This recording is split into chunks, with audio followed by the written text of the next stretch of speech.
guys, this is Raju. మీరు చూస్తున్న రాజు chemistry hub channel. చెప్పాల్సింది చాలా ఉంది, నేర్చుకోవాల్సింది మిగిలింది. Don't worry, Raju's here. And మనం లాస్ట్ క్లాసెస్లో మనం benzene and its reactivity 2 topics and bits కంప్లీట్గా నేర్చుకున్నాం.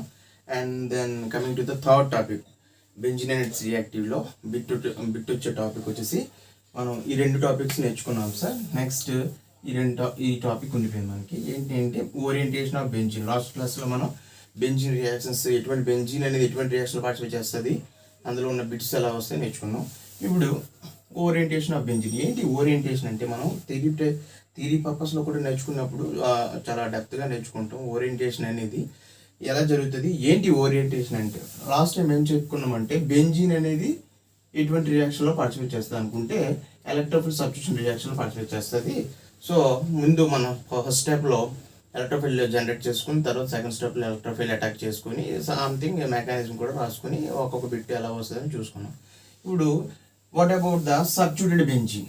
ఏదైనా ఒక ఎక్స్ అనే సబ్స్టిట్యూట్ ఉంటే ఆ బెంజీన్ అనేది ఎటువంటి రియాక్షన్లో పార్టిసిపేట్ చేస్తుంది.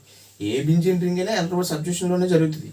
నార్మల్ సింగిల్ బెంజీన్లో మనకి ఎలక్ట్రోఫైల్ సబ్స్టిట్యూషన్ అనేది ఫర్ ఎగ్జాంపుల్ ఏదో ఒక ఎలక్ట్రోఫైల్ ఎక్కడో ఒక హైడ్రోజన్తో సబ్స్టిట్యూట్ అయిపోతుంది. ఏదో ఒక హైడ్రోజన్తో సబ్స్టిట్యూట్ అయిపోయినా there is no problem with that. కాకపోతే మనం ఒక సబ్స్టిట్యూటెడ్ ఉన్నప్పుడు దాని పొజిషన్ మారిపోతుంది అనమాట. ఎలక్ట్రోఫైల్ అనేది ఏ హైడ్రోజన్తో రిప్లేస్ అవుతుంది. ఫర్ ఎగ్జాంపుల్ ఇక్కడ ఒక హైడ్రోజన్, ఇక్కడ ఒక హైడ్రోజన్, ఇంకొక హైడ్రోజన్, ఇక్కడ ఒక హైడ్రోజన్, ఇక్కడ ఒక హైడ్రోజన్, ఒక హైడ్రోజన్తో ఒక సబ్స్టిట్యూట్ ఉన్నది. దాన్ని సబ్స్టిట్యూటెడ్ బెంజీన్ అన్నాం. సబ్స్టిట్యూటెడ్ బెంజీన్లో రియాక్షన్ ఎలా ఇన్వాల్వ్ అవుతుంది అనేది ఓరియంటేషన్ అనమాట. అది ఇప్పుడు మనకి 4 హైడ్రోజన్స్ ఉన్నాయి కదండి. 4 హైడ్రోజన్స్ మనం పొజిషన్ చేయాలి సార్. దీన్ని ఆర్థో హైడ్రోజన్స్ అని, దీన్ని మెటా హైడ్రోజన్స్ అని, అగైన్ దీన్ని పారా హైడ్రోజన్స్ అని అంటాం. ఆర్థో, మెటా, పారా, సేమ్ మళ్ళీ మెటా, ఆర్థో. ఓకే, ఇప్పుడు ఇది సేమే కదండి. సో ఇప్పుడు ఎలక్ట్రోఫైల్ అనేది ఆర్థోలోకి వస్తుందా, మెటాలోకి వస్తుందా, పారాలోకి వస్తుందా? దట్ మీన్స్ ఆర్థో హైడ్రోజన్తో రిప్లేస్ అవుతుందా, మెటా హైడ్రోజన్తో రిప్లేస్ అవుతుందా, పారా హైడ్రోజన్తో రిప్లేస్ అవుతుంది అనేది మన క్వశ్చన్ మార్క్ అనమాట. ఈ క్వశ్చన్ మార్క్ని మనం రెక్టిఫై చేయాలంటే దేని మీద ఆధారపడి ఉంటుంది అంటే డిపెండ్స్ అపాన్ ద సబ్స్టిట్యూటెంట్. ఈ సబ్స్టిట్యూటెంట్ మీద వచ్చే ఎలక్ట్రోఫైల్ అనేది ఆధారపడి ఉంటుంది. That is the orientation. Orientation means nothing but what about the substituted benzene involves what type of reactions and what type of arrangement in the electrophile addition, so electrophile substitution with another hydrogens అనమాట. అక్కడ చుట్టుపక్కల ఉన్న ఏ హైడ్రోజన్తో replace అవుతుంది. Normal బెంజీన్తో ఆ problem ఉండదు మనకి, ఎందుకంటే అన్ని హైడ్రోజన్స్ కూడా సేమే కాబట్టి ఏ హైడ్రోజన్తో రిప్లేస్ చేసినా there is no problem with that. But what about the substituted benzene? ఈ 2 హైడ్రోజన్స్ సేమ్, ఈ 2 హైడ్రోజన్స్ సేమ్, ఈ 2 హైడ్రోజన్ అనేది ఒక హైడ్రోజన్ అంటే 3 టైప్ ఆఫ్ హైడ్రోజన్స్ ఉంటాయి. 2 ఆర్థో హైడ్రోజన్స్, 2 మెటా హైడ్రోజన్స్, ఒక పారా హైడ్రోజన్స్ ఉంటాయి. ఏ హైడ్రోజన్తో ఇది రిప్లేస్ అవుతుంది అనేది మన క్వశ్చన్ మార్క్ సార్. దాన్ని మనం థియరీ పర్పస్లో నేర్చుకున్నప్పుడు కూడా ఇంపార్టెంట్ టాపిక్ చెప్పి ఎస్ఏ క్వశ్చన్స్ ఇచ్చుకుంటాం అనమాట. ఓకే, కమింగ్ టు ద ఏమనుకున్నాం, ఇది ఎక్కడ యాడ్ అవుతుంది అనేది దేని మీద ఆధారపడి ఉంటుందా? Depends upon the substitution. ఈ సబ్స్టిట్యూషన్ అనేది 2 రకాలుగా ఉంటుంది సార్. ఒకటేమో ఎలక్ట్రాన్ డొనేటింగ్ గ్రూప్ అవ్వచ్చు, ఇంకొకటేమో ఎలక్ట్రాన్ విత్ డ్రాయింగ్ గ్రూప్ అవ్వచ్చు అనమాట. ఓకే, ఒకవేళ బెంజీన్ మీద ఎలక్ట్రాన్ డొనేటింగ్ గ్రూపే ఉందనుకుందాం సార్. ఎలక్ట్రాన్ డొనేటింగ్ గ్రూప్స్, దాన్నే ఆర్థో పారా ఎఫెక్టింగ్ గ్రూప్స్ అని అంటాం. షార్ట్ ఆన్స్ కూడా ఇస్తారు sir. What are the ortho para oriented groups are electron donating groups అంటాం. వాటిని ఇంకేదో చెప్తాం, ఇంకేదో వర్డ్తో డిటర్మైన్ చేస్తాం. సిలబస్లో కూడా మెన్షన్ చేస్తాడు. Ortho para effecting groups, meta effecting groups, something like that. Okay, అదంతా మన థియరీ పర్పస్లో కాబట్టి అవసరం. డొనేటింగ్ గ్రూప్స్ ఏమంటాం sir? All alkyl groups are donating groups. Okay, ఇంకా OH, OR ఇవన్నీ కూడా ఎలక్ట్రాన్ డొనేట్ చేస్తాయి కాబట్టి మనం చెప్పొచ్చు. ఇంకా చాలా చెప్పుకోవచ్చు. హాలోజన్స్ కూడా ఎలక్ట్రాన్ డొనేటింగ్ గ్రూప్ గాను ఎలక్ట్రాన్ విత్ డ్రాయింగ్ గ్రూప్ గాను యాడ్ చేస్తాయి సార్. ఇలా సమ్ ఎలక్ట్రాన్ డొనేటింగ్ గ్రూప్స్ ఉంటే వచ్చే ఎలక్ట్రోఫైల్స్ అనేవి ఎక్కడ యాడ్ అవుతాయి అనేది దేని మీద ఉంటుంది? ఎలక్ట్రాన్ డొనేటింగ్ మీద ఆధారపడదు అని చెప్పాం. ఇప్పుడు దీని మీద ఏదైనా ఎలక్ట్రోఫైల్ ఎడిషన్ చేస్తే మనకి ఏ ప్రోడక్ట్ వస్తుంది? ఓకే, మనం ఆల్రెడీ చెప్పుకున్నట్టే ఈ ఎలక్ట్రోఫైల్ యాడ్ అవ్వాలంటే దీని యొక్క నేచర్ మీద ఆధారపడి ఉంటుంది. ఈ నేచర్ ఎటువంటి నేచర్ అనుకున్నాం ఫస్ట్ కేసులో?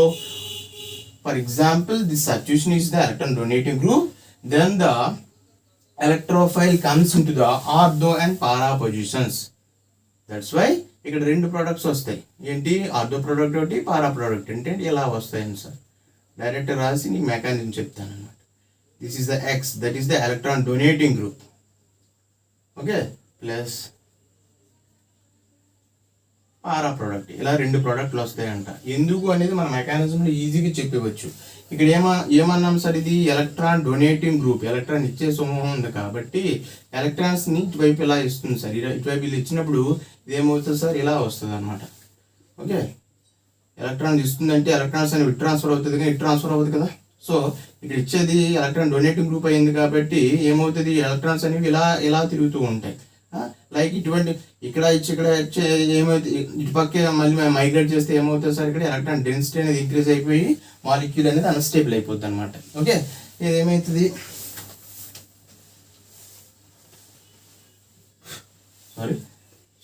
సో ఎలక్ట్రాన్ మైగ్రేషన్ అనేది ఇలా అవుతుంది. ఇలా మైగ్రేషన్ అయినప్పుడు ఏమవుతుంది సార్, ఇక్కడ జాగ్రత్తగా అబ్జర్వ్ చేసినట్లయితే ఆల్రెడీ మీకు వచ్చి ఉంటుంది మెకానిజం, జస్ట్ చూసినట్లయితే మీకు అయిపోతుంది అనమాట. ఓకే, ఇక్కడ ఎలక్ట్రాన్స్ అనేవి డొనేట్ చేస్తుంది అనుకుంటే సమ్ ఎగ్జాంపుల్, ఇందులో ఏమైనా ఎగ్జాంపుల్ ఇవ్వచ్చు అనమాట. ఓకే, ఏమవుతుంది, ఇక్కడ మైనస్, ఇక్కడ ప్లస్ ఛార్జ్. ఓకే, ఎందుకు ఎలక్ట్రోఫైల్ అనేది ఆర్థో పొజిషన్కి వచ్చిందో మీకు ఇప్పటికీ అర్థమైపోవాలి. అంటే ఆర్థో పొజిషన్లో మాత్రమే ఎలక్ట్రాన్ డెన్సిటీ అనేది ఇంక్రీజ్ అవుతుంది, అంటే నెగిటివ్ ఛార్జ్ అనేది ఇక్కడ మాత్రమే డెవలప్ అవుతుంది కాబట్టి ఎలక్ట్రోఫైల్ అనేది ఎలక్ట్రోఫైల్ అనేది ఆర్థో పొజిషన్లోకి వస్తుంది అనమాట. పారా పొజిషన్లోకి ఎందుకు వస్తుంది, పారా పొజిషన్లో కూడా మళ్ళీ ఎలక్ట్రాన్స్ అనేవి ఇలా తిరుగుతాయి కదండి. ఇలా తిరిగినప్పుడు మనకి ఏమవుతుంది, నెక్స్ట్ ఫామ్ ఏమవుతుంది, ఇలా పారా పొజిషన్లో కూడా మనకి ఇక్కడ డబుల్ బాండ్, ఇక్కడ ఎక్స్, ఇక్కడ ప్లస్, మళ్ళీ ఇక్కడ మైనస్ వస్తుంది అనమాట.